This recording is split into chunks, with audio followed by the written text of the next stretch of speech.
Justin Edwards is a Wildcat. The five-star small forward picked Kentucky over the Vols, making him the third commitment in the class of 2023. Let's get right to it. Zach, what is Kentucky getting in Edwards? Kentucky is getting a 6'7" wing in Justin Edwards. He's considered the number 9 overall player in the On3 consensus. He is a guy who does everything on the defensive end. That's his first and foremost. That's where his game begins and ends. He is a defensive force the entire time he's on the floor. You will feel his presence on nearly every possession. He's great at passing lanes, getting down on defense. He can block some shots. It always feels like his length is really going to make him involved in some of the action in some way at all times. And then on the offensive end is where he's has the potential to be a first-round pick or lottery pick if you want to take it that far.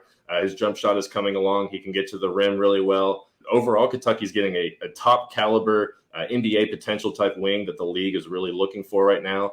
And he has potential to be one of the better wings that Calipari's gotten in his time here at Kentucky. Jack, the ending isn't really a surprise, but it was looking like Tennessee was the leader for quite a while in his recruitment. What exactly happened that turned the tide and put Kentucky over the top in the end? Tennessee had the lead for quite some time. They were seen as the heavy favorite, essentially from last summer, last fall, going into the spring, and then John Calipari got involved. He around April is when he started turning things up. He, I think, realized that Tennessee had established that priority and said, you know what, you're our main target. Tennessee's argument was basically, you're going to come here, get as many shots as you want, as many minutes as you want. You're going to be our superstar. And of course, that's what every recruit wants to hear. And then John Calipari comes in and goes, look, you're better suited playing with other talent. He comes in and basically says, you're going to come here and you're going to play with pros, you're going to play against pros, and we're going to make you become a pro. And that was a pitch that definitely resonated well. He grew up a diehard Kentucky fan. And I think at the end of the day, that's where he always wanted to be. And there was some frustration on Tennessee's side of things. Actually, this past week at Peach Jam, Rod Clark, Tennessee's assistant coach, stood up in the middle of one of Justin's games and walked out of frustration, basically said, we're wasting our time here. Kentucky has this thing locked up. This was a major come-from-behind victory for John Calipari. This just shows when John Calipari likes somebody, when he prioritizes somebody, he usually gets his guy, and Justin Edwards is John Calipari's guy. Zach, you were at the Peach Jam and saw a lot of Edwards play. How did he do that week leading up to his commitment? Yeah, so he played about 6 games, or I think a total of 6 games with team final.